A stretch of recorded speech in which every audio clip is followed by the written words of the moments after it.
Okay. Well, hello, everyone. It's nice to see you. My name is Sylvia Hadnot, and I am here joined by Kelsey Peronto and Aaron Norikane, my fellow facilitators here at Belong Partners for our very first Belong Partners live TV. Kelsey and Aaron, would you two like to take a moment to introduce yourselves? Go for it, Aaron. Hi, everyone. I'm Aaron Norikane. I use he, him pronouns. I am a facilitator with Belong Partners. And I came to this work after working with young people in out-of-school time programs for like 30 years and a couple of years as a substitute teacher down in Cali. And I am just passionate about the work that we do. And I'm excited to share a little bit about what we do and a little bit about what we're thinking about at Belong Partners. So glad to be here. And I'm Kelsey Peronto. I use she, her pronouns. I'm also a facilitator with Belong Partners. I'm also joined in the background by my dogs barking. I apologize if you can hear that. I was hoping Aaron would give me enough time that they would stop. I come to this work through 13 years of crisis work prior to this. So I worked at an organization that supported survivors of some violent crimes, did some prevention education, and I also worked for a college access program. A job that's really at the center of my heart was managing a shelter for at-risk runaway and homeless youth. And that's really what brings me here. A lot of the strategies that we do in our work that we share with place are things that were really meaningful to the students I've worked with in the past.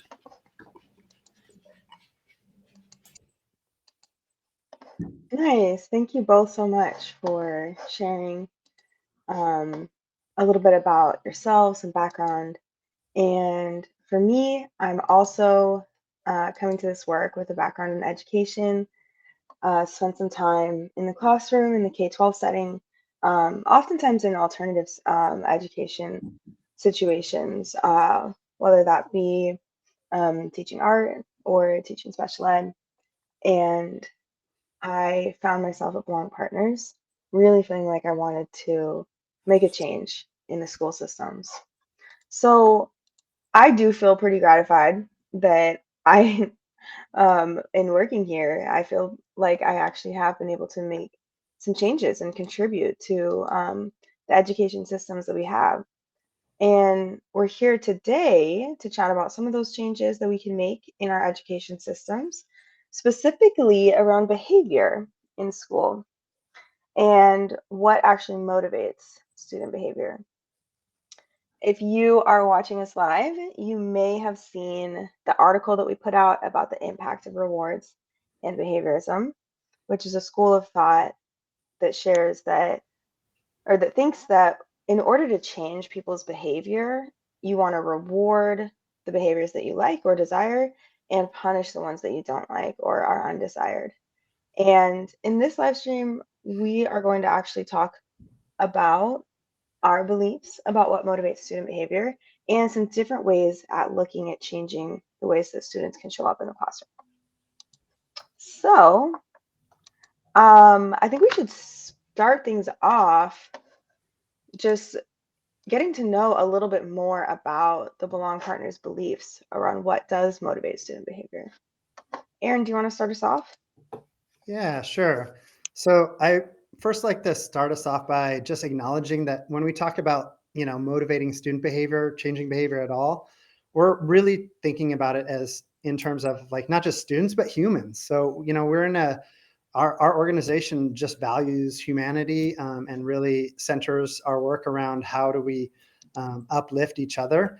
And so, I just want to start off by just saying like both, yes, this is about students. We work with schools. I'm actually currently in a school right now. And we also, this work, this theory that we talk about really talks about all behavior. So one of the things that I'll just share that one of the core tenets to the work that we do is that when we talk about behavior, we talk about it as communication. So that is communicating a need. And that the thing that we believe is that human beings have three basic needs. One is to feel like they're safe, that they are not they don't have to stay in survival mode, that they can be safe in relationships in their environments. So safety is one. Sense that I belong is another, and we all know about that importance of relationship. And the last one is sense that I matter, that a sense that I can contribute, I can be good at things, I have some skills, I can contribute to the community or people that I care about and love. So when we think about behavior, we think about it as a movement towards those three things, that all behavior is moving towards a sense of, I just want to feel like I'm safe. I want to feel like I belong. I want to feel like I matter, and that I can have an impact on my surroundings. And so that's what we believe really drives student behavior and drives all human behavior, is that movement towards a sense that I belong, I matter, and I'm safe. Mhm. Thanks so much, Aaron. It's really, really remarkable to see the juxtaposition between seeing behaviors as something to reward or punish versus seeing behaviors as communication in the way that you were just sharing. Kelsey, what else would you like to add about what motivates behavior? Yeah, I really think that when I have worked with young people who have experienced trauma, it's interesting to think about, like, yes, these are our beliefs as an organization. This is what we believe, and it's also in action what we do and really supported by research. In my case, it's also really supported by the work that we do. So we know I might struggle as an adult to see why a young person who's hitting another person is seeking my acceptance, my safety, my belonging. And getting curious about that behavior and knowing that they chose that strategy, that they identified that strategy from their own history, and they may have identified a mistaken strategy to reach one of those goals. That enables me to think about their behavior not as what they're doing to me. And it kind of eases my empathy in there to be like, okay, I really want to figure this out together. I'm really curious how we can identify this together. That also enables me to work with students to find what their motivation is, to find their intrinsic thing and not feel like I have to do the guesswork to lead them there. And so when we talk about motivation too, a lot of that lives intrinsically, lives internally, instead of with me, the adult with power, getting you to do something, like what is it that, how do we tap into that inside? And the most important learning I've always done in my life is in relationship. And we know that as humans, we learn when we're connected to each other. Yeah, we do. And that's on brain science. And I'm also appreciating the piece you're bringing in around how there is opportunity to learn around how to show up differently. And that opportunity is in part made space for by going within and supporting the young person and being able to go within and have that intrinsic motivation. Thank you. Let's um, let's talk a little bit about what behaviorism actually is. Like we threw that word around a little bit already in our panel discussion, and I think it gets talked about a lot in education and psychology circles these days. But just like any, Instagram buzzword, we don't always know exactly what we mean when we say that. So I'm curious, what is behaviorism to you, and what is the impact that you actually see it having on students? Either of you can jump in first. Happy to start us off on this one, Aaron. Behaviorism, like you mentioned earlier, the basic tenets of this, I think it's when I think of what feels normal to me, because I've been raised in this culture and in this society, a lot of that is behaviorist ideas about behavior. The basic tenet is just this idea that every single behavior that I do is motivated because I'm trying to get something or avoid something. And so that's an external stimulus. I'm doing something because I want to get something or I want to avoid something. And so, in turn, when we're looking at supporting student behavior, a lot of what we do is how do we get them to do the thing I want them to do and not the thing I don't want them to do? And a lot of that is that external motivator. So, in order to encourage the behaviors I want, I'm going to add a positive stimulus. I'm going to give a reward, a treat of some kind that feels good because I did the thing. In order to extinguish or eliminate behaviors that we don't want, we punish. We do something that feels hurtful or that feels scary or bad so that they don't do it anymore and that we learn. And what we found out is that our brains don't actually learn that well that way too. And so really takes into account this simplified version. I mentioned my dogs barking in the background of this video. I use behaviorism with my dogs a lot. And a lot of the theories a lot of the work that it was rooted in is Pavlov and Skinner and folks who did a lot of their experiments on animals. And we see that, yes, you can get a response with a positive stimulus in some ways. And it's a little bit more complex than that. I think I'll leave it there. I don't know if there's something that you want to add too, Aaron. Yeah, well, I'm just thinking about, the next part of that, which is what is the impact that it has? And, it really, when we think about it, yes, as you said, Kelsey, like sometimes we can get the desired behavior that we want. We can get kids to sit at their tables or line up correctly if we have the certain type of reward. And we're thinking about what is the impact? What kind of message does that send? And so as I'm thinking about the messages, I think about the message that oftentimes comes from an external motivator that behaviorism kind of centers on. That message is, if I do this thing, then I will get some sort of reward. And what we're thinking about, which might work short term, we're thinking about long term. Like, how does this work long term? How do we build not just like individual students, but like how do we build communities, a collective with people who are about each other and like helping each other out and doing things because it does contribute, because it does promote a sense of belonging.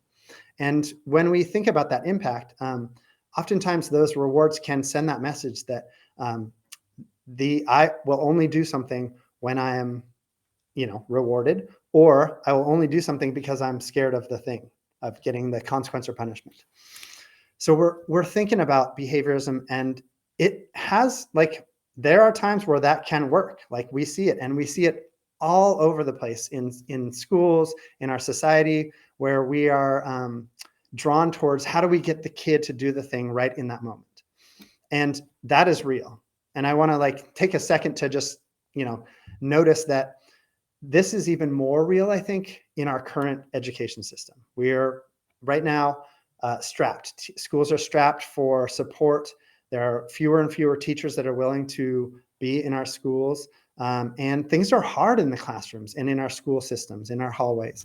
And so all that leaves an impact on, our ability to look longer term and think, how do I move towards a situation where this young person has the skills and tools and feels safe enough and like a sense of belonging enough to be able to do what they're supposed to do in ways that are pro-social, that help out the community, that are about each other and collective power rather than just getting what they need in that moment. And so I just want to say that kind of acknowledgement of like our education system is strained right now. And so the things that we say are not a this thing good, this thing bad, but it's really about how are we just becoming aware of the impact on young people. And the last thing I want to just say about that is I also believe that it can have an impact as far as teaching young people that that the only way that I need to do something is if someone who has power, the teacher, some adult, is going to bestow upon me the reward or not give me the consequence. And so we're thinking about how do we move again towards that sense of community and collaboration versus a sense of compliance and control. And again, that friendly reminder, sometimes you just got to get the kids to do what they need to do, and that's real, and we totally honor that. And we are also at the same time holding that it has an impact. And so we're thinking about some different ways to do things. Thank you so much, Aaron. That was such a rich, a really rich comment and response. And we see Stephanie is responding in the chat too, that it takes away the internal motivation for young people. I really feel like you highlighted that point so clearly, Aaron, that there's something connected about this intrinsic motivation and our willingness and our capacity to show up in community. And when I first hear this, it almost seems backwards to me because I'm so steeped in behaviorism myself. I'm like, well, where's the reward? Like, why would I do that? But I feel like there is a piece of this um, that we haven't mentioned quite yet around the brain science and what brain science shows us about relationships and our motivation to actually show up and be in community with each other. I'm wondering if you could share with me a little bit more about like the nervous systems, the brain science, and how um, that shows up in the Belong Partners approach in being different too. Kelsey, do you want to start this one off? Yeah, I'll take this one on a little bit. And I think too, like our approach, looking at long-term relationships, we talked about being in relationship and that long-term investment. And so what we look at is both the long-term relationship and how we can be alongside folks and connect with them. And what we see in the brain is that our brains are hardwired for connection. We are a social species. We want to connect with each other. It's instinct. It is baked into our cakes. We don't have to want it. It's there. And so when the brain is functioning normally, it's trying to protect us, and it's trying to protect us when we get stress stimulators. And so if the part of my brain that this is an activity we have called brain in the hand, but if the part of my brain that's constantly scanning for safety, my amygdala senses that safety, or that a sense of unsafety, that danger, and decides I'm in danger, it pops off the part of the brain that lives in the front, that's the prefrontal cortex. And that's where all of my choices live. That's where all of my higher level thinking lives. So thinking of stress, and there are a lot, article after article after article recently of students are really stressed right now. We're more stressed than we've ever been before. Like everybody's really stressed. And so we know that we're experiencing, and that students are experiencing to some degrees, a toxic level of stress. We know that compounding factors of racism, homophobia, transphobia, limited school funding, all of those things are compounding in the world that students live in. And so we are stressed. We don't always have our full brains, our adult choice centers online, and students don't either. So when I'm trying to coach a student to do something or get them to do something, and I'm saying, hey, I'm going to give you a treat if you do that thing. I'm going to give you a reward if you do that thing. But it's something that they don't know how to do, or they're not really skilled at. Mm-hmm. The stress of the if for that reward is likely to be perceived as danger and to pop that part of their brain off. The dysregulation of, am I going to get the thing? Am I going to get the thing? Will I be successful at this thing? I don't know if I can be successful at that thing, is actually working counterintuitively in their brain to the thing that we want to happen. Mm-hmm. They're less in control of what's going on, and we're expecting them to do what we're asking them to do. Mm-hmm. So there's an aspect to this of creating the kind of environment that is right for these types of intrinsic motivations to get cultivated, and therefore these other kinds of behaviors to show up more naturally. Absolutely. And I just want to add too, I think about like how our brains, as you said, Kelsey, many of us, our brains are wired right now for survival. Like getting to that, that part of your brain that is reaction, that keeps you alive, that survival part of your brain. We're all needing to access that more regularly. And when you are trying to do something, if you are in a state where you're stressed out a little bit, where you are in your survival brain a little bit more, it is so much harder for you to be able to do that thing. And no amount of reward or punishment can get you to do that thing because you're in your survival brain. And so one of the things that we do, that we talk about, and maybe I'm jumping ahead a little bit, but we talk about this idea of helping young people learn the skill of regulating, the skill of regulating their nervous system so that they can show up in school, so that they can start to be in community with each other, so that they can, start to learn to just raise their hand before blurting something out. These are things that they have to learn. And in order to do that, they have to have the learning part of their brain on. So as Kelsey said, like that cortex is critical, and we have to help them learn how to regulate in order to do that. And some of the things that, the schools that we partner with, they do some really amazing things around regulation. I mean, you walk into classrooms and they are taking the time out of their academics and putting it into teaching this basic human skill of learning to regulate your emotions. And they do that in order for them to learn more. They're doing that in a way that helps those young people learn more. And I would say, because, I'm in it for social emotional learning as well, it's not just the academics that are learning, they're learning how to be in community with each other. They are learning how to problem solve with each other. They're learning that when they make a mistake, that doesn't mean they're not going to get their reward, or not going to, or going to get punished for it, but it's going to help them learn that, oh, I made a mistake. I'm going to reflect on it. My teachers give me a chance to reflect on it, and I'm going to learn how to do differently next time. My teacher and my classmates, because this is about community too, they're all going to help me learn how to do that. So that regulation practice is really one of the things that we see having a huge impact in the schools. Is it okay if I share one quick story?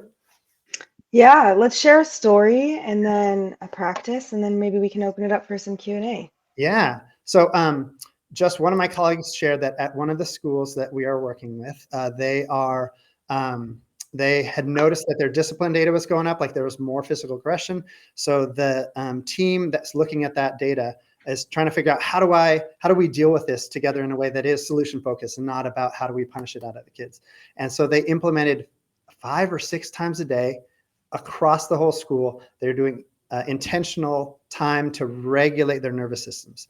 And they saw within from like 1 month to the next after implementing it, a 56% decrease in their physical aggression referrals.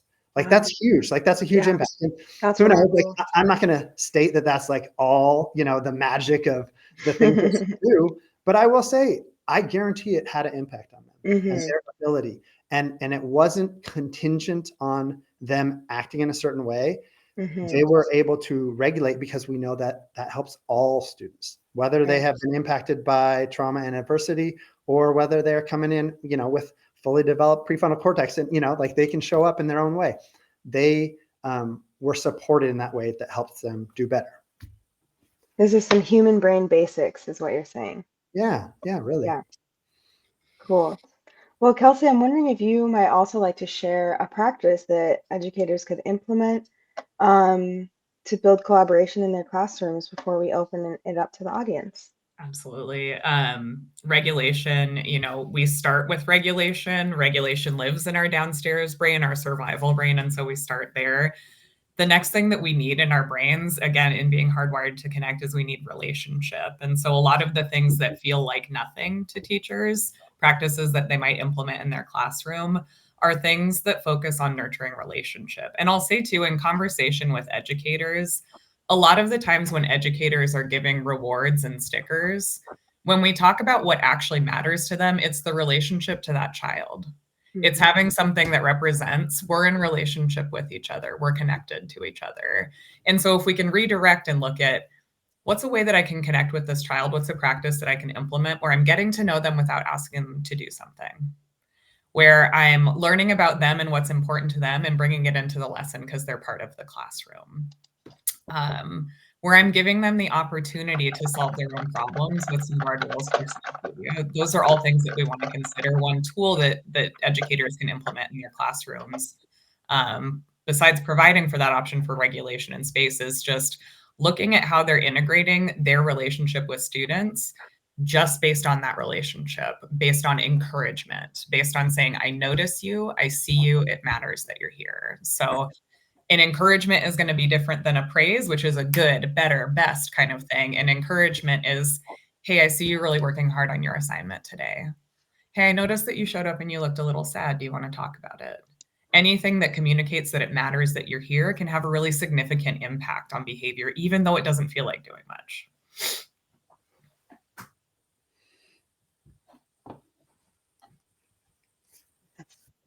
That's awesome, Kelsey. I apologize. Wow, my apologies. I was stuck on mute for a moment there. Well, we have gotten to the portion of our experience where we can do some Q&A.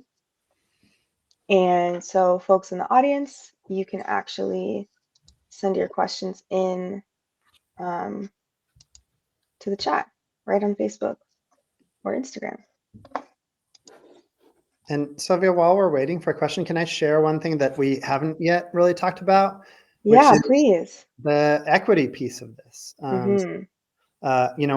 At Belong Partners, we believe, in building more equitable communities, both within the school and outside of the school.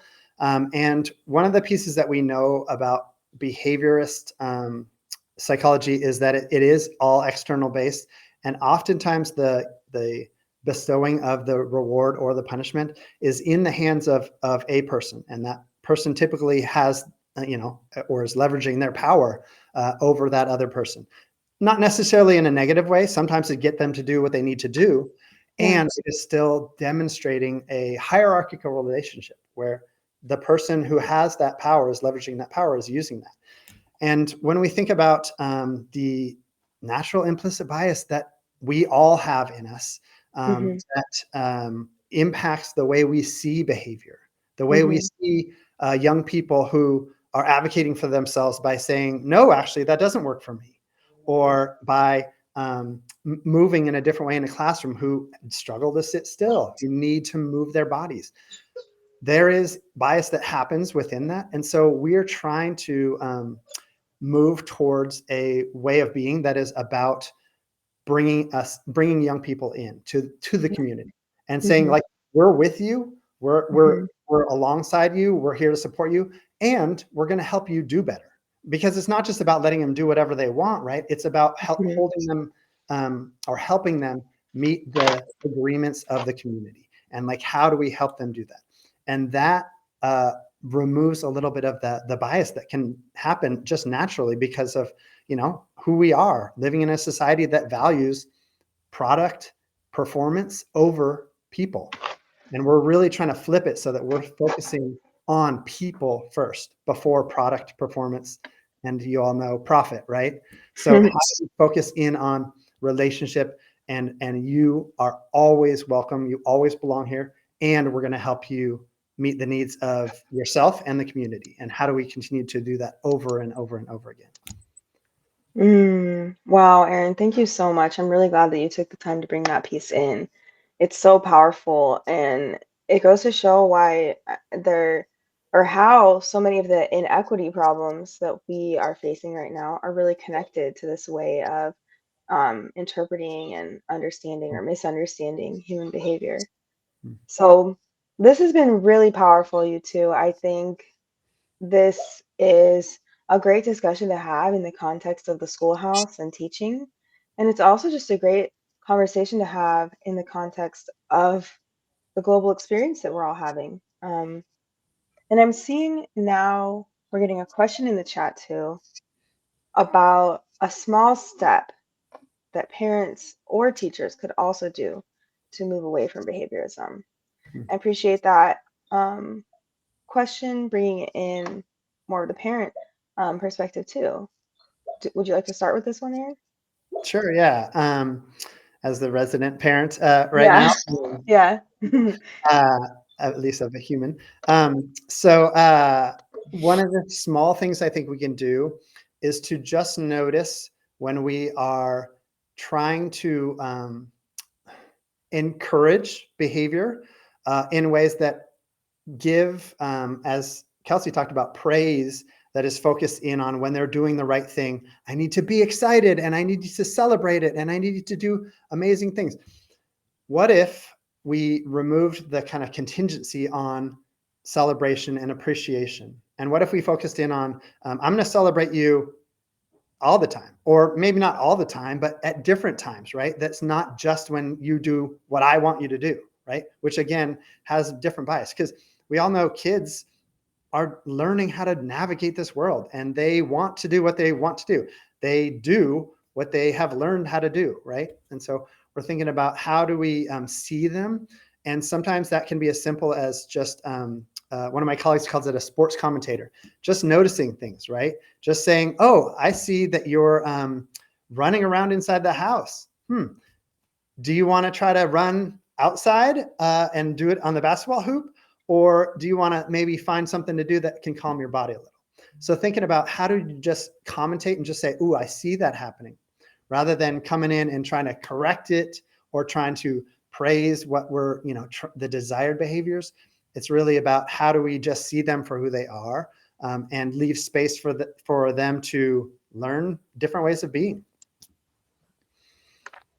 Thanks, Yeah, Aaron, Aaron. you just remind me of something too. I'm thinking of, something I feel like I've heard a lot working with teenagers and working with kids is this idea of like, man, they're just not learning responsibility. They're not learning responsibility and accountability. And in order to learn responsibility, we have to practice it, which means we have to be responsible for things. And I think sometimes we're so afraid that we're not going to pick the right reward or the right thing to do, or they're going to make a mistake or anything like that. Oh, we're so afraid that we're not looking at, am I giving them an opportunity to try too? And so looking at that of how do they try? How do they know that it's safe to try? How do I make it safe for them to try and give them the space to figure it out so we can process it together, so we can stay in relationship with each other, because they're going to make mistakes. I'm going to keep making mistakes at 37 years old. We'll all keep making mistakes for the rest of our lives. And that grace and space to connect and to not be sent away, but to say, hey, we're here together, we're in it together, and we want to learn together.